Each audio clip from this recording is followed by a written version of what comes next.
दिल टूटल बा जब से कुछ नीक नहीं लागे।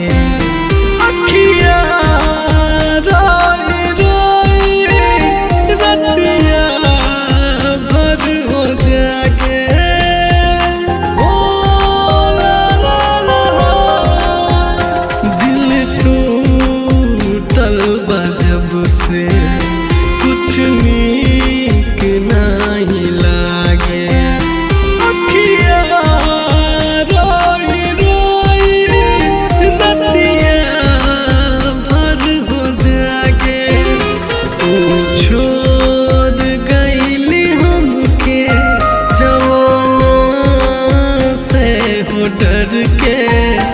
तू छोड़ गईली हमके जवाना से हो डर के।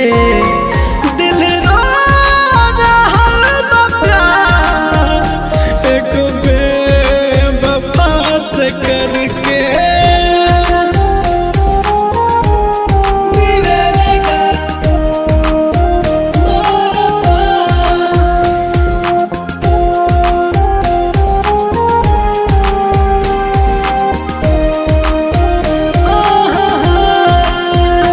केकरा के हम बताई दुख बा अपन मन के।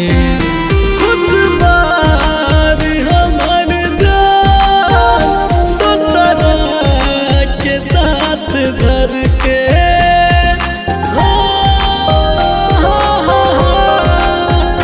केकरा के हम बताई दुख बा अपन मन के।